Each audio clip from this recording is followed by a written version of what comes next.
Hello everybody and welcome to another video. It's me, Dave Villegas, and today I'm going to be showing you how to set up a Docker container in Proxmox so that you can run containers for future projects. So without further ado, let's get straight into it. First thing I'm going to do is I'm going to open up my Proxmox server's IP address. Simply just sign in and log into it. And the first thing that we want to do is that we want to actually get an operating system for the container in which we're going to put Docker in. So I'm going to go over to my LVM storage, and I'm going to go over to CT volumes. Or was it? Oh, it's on local. And then you get CT templates. Let's get Debian for our base. Debian 13 standard. Start downloading it. Should be pretty quick. Just gonna calculate and we're done. So we have it downloaded. That's gonna be our operating system.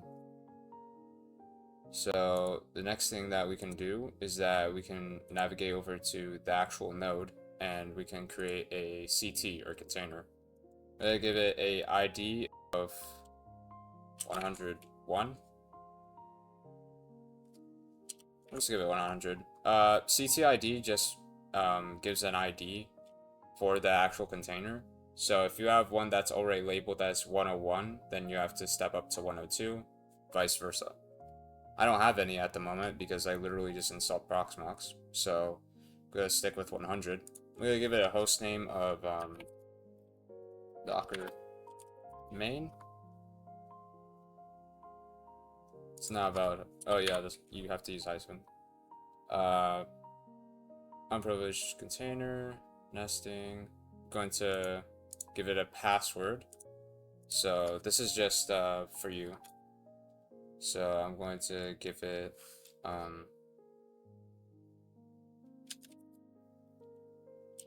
oh wait.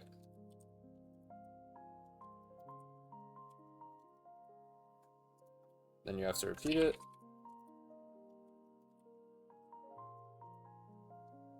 And we can move on to the next area. To select the template that we used previously. Select our storage in local LVM. Give it a nice healthy size of 32 gigs. If you ever need more, you can always add. CPU cores, let's give it 2. Depends on your device and really your needs. This is going to be a bit of a beefy container, so I'm going to give it 1096, and we'll make it proportionate in swap space to 2048. I think is good practice. Or is it the opposite? You don't really need that much swap storage, to be honest. For our IP addresses, I'm going to keep it a static IP of 192.168.4. 30. Put in my gateway IP. Oh wait, you also have to put in the subnet. So I'm pretty sure for me it's 24.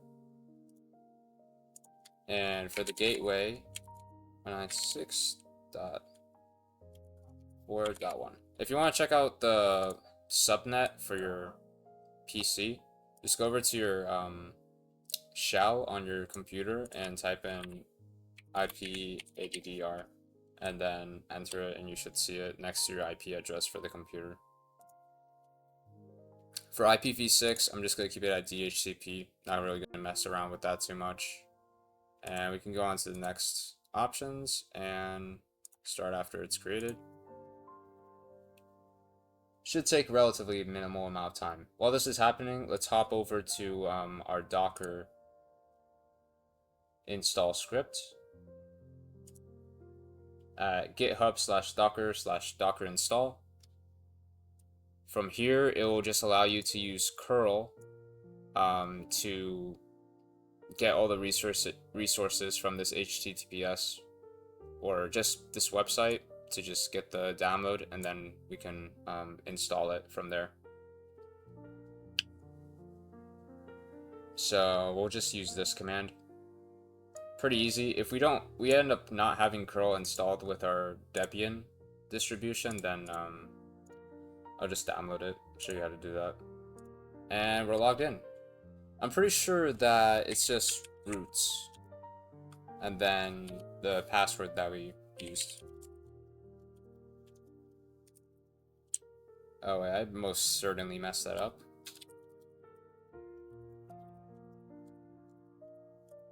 There it is. Okay. So, first, let's try whether or not this script works. I'll leave it in the description for you guys. Control-Shift-E. Okay, so it says bash curl command not found. Pretty simple workaround for this. Well, not even a workaround, it's just common knowledge. Is to say sudo... Oh, wait, no, we're already root because of this pound, I'm pretty sure. So we can say apt install curl.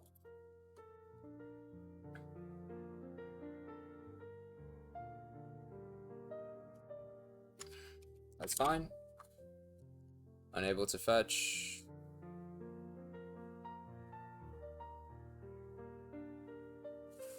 Oh, that's a good idea. We can update the things so that we can get our packages properly synced, and then we can retry the previous command.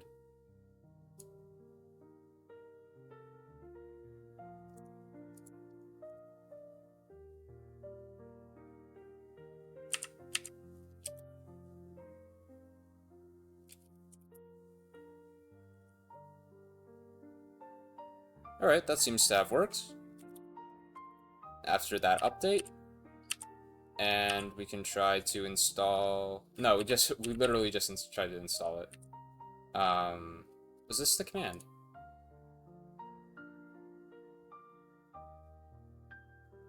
Oh. Oh, wait, you're supposed to... Am I dumb? Okay, so I do this. Is it individual command?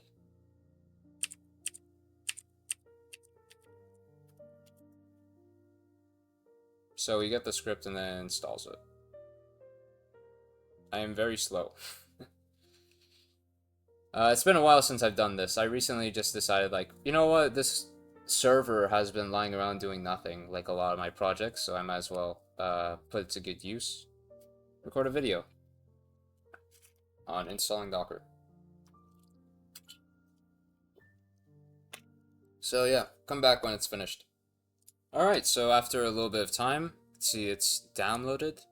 Yeah, that looks about right. Yeah. So, to run Docker as a non-privileged user, consider setting up the Docker daemon in rootless mode. Not going to be doing this. Too much work. I'm dumb. Okay. And yeah. Let me see how much time we have. We are at 9 minutes.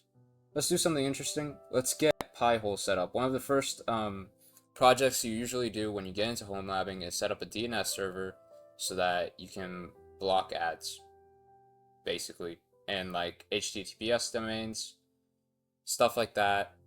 Very useful tool. So I'm going to show you how to do it, just for funsies. First thing I want to do, I'm going to make a directory. mkdir means just make directory. Like a folder, kind of. Yeah, a folder. So we're going to make a directory, and we're going to call it PIhole.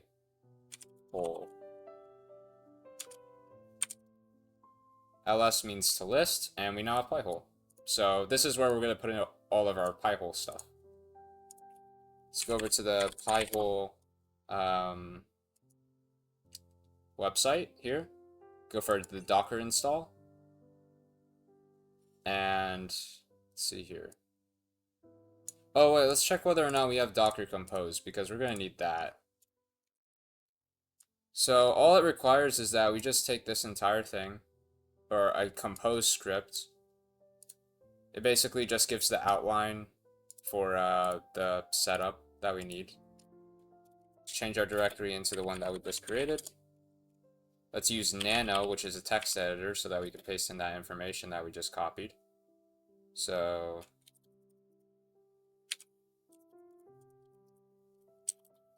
pose.yml or YAML, which will be the type of file that we're going to use for this. Going to Control-Shift-V, all of that information, and let's make some changes.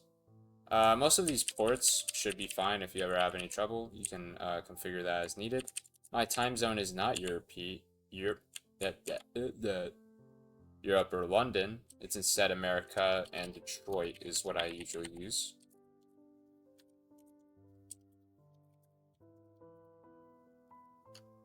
This will be the temporary password for the website API, so make sure to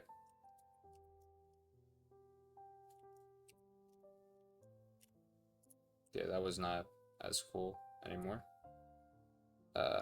Yeah, Control-C. And I think we should be good. Let's look through it a bit. Yeah.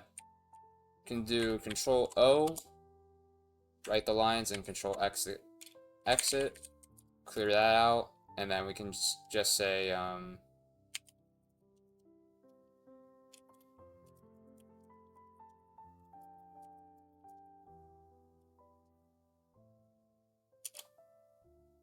it pulls the image. Nice. So eventually we'll be able to log in and it's created. Nice.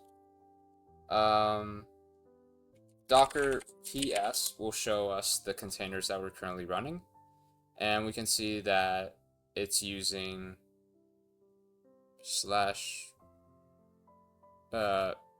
colon 53 port. So we can just log in using the static IP that we previously set, which was .30, I think. So let's test that out. HTTP :/192.168.4.30 on port 53.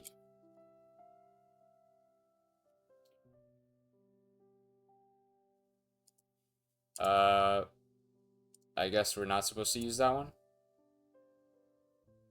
Or is it 80? Or is it 443? Am I dumb?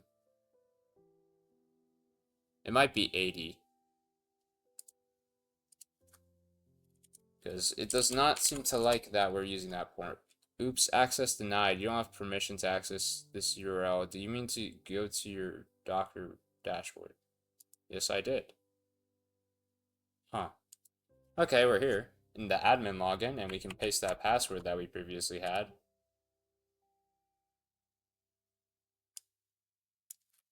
Scratch that. We did not get the password that we needed. Alright, so I was just being an idiot. Pretty much all you needed to do was just change that, the FileConf web server API to something else. Or maybe I was typing in wrong the entire time, but I just changed mine to PIhole. I'll probably change it afterwards.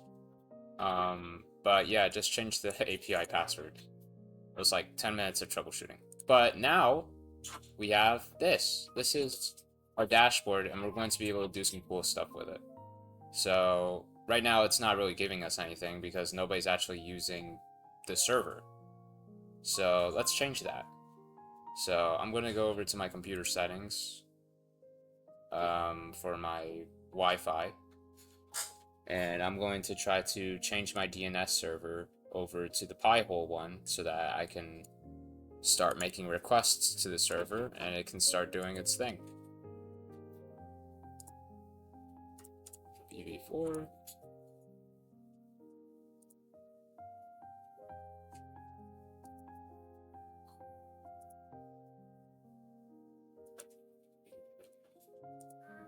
Servers.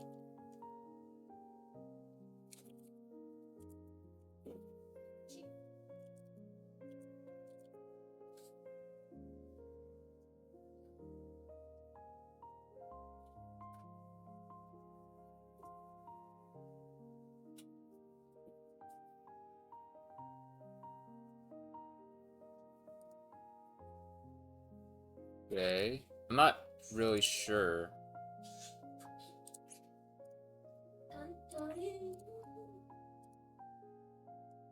Alright, so little update. Basically what you had to do was actually restart your computer for the changes to be effect. So I have, you can see my IP address here for my computer, which is 192.168.84 in the query log. And this basically just allows me to see all of the queries being made to different domains, the type, and cache optimization, whether or not it's saved to cache. So from here, on the dashboard, we can see the total amount of queries, the amount of queries that are blocked, percentages, and the domains on the list. I'm pretty sure this is from a, yeah, GitHub repository. This host files is a merged collection of hosts from reputable sources with a dash of crowdsourcing via GitHub. And I'm pretty sure these are just things that we allow. So, let's see. Look at that. YouTube. So these are apps that we allow, and I guess ones that don't meet this large 81,000 criteria are blocked. You could see earlier that it was updated in 2026, so, you know, I'm fine. I also tested this on Windows, and it works pretty much instantaneously. I'm on Arch Linux right now. See the amount that are blocked. Cookie law, application DNS.NET, cookie law, telemetry from Mozilla. Just stuff that, you know, just slows down our browser, basically. But yeah, there's a lot more that you can do with this. I'm not really going to get too far into that because this is my first project and I was recommended to do it. But yeah, it was fun. I learned a lot along the way, how to use Docker and how to make a compose script and configuring my DNS server so that it matches PIhole. And yeah, I might make another video on how to, like once I learn more on how to configure it really to your liking.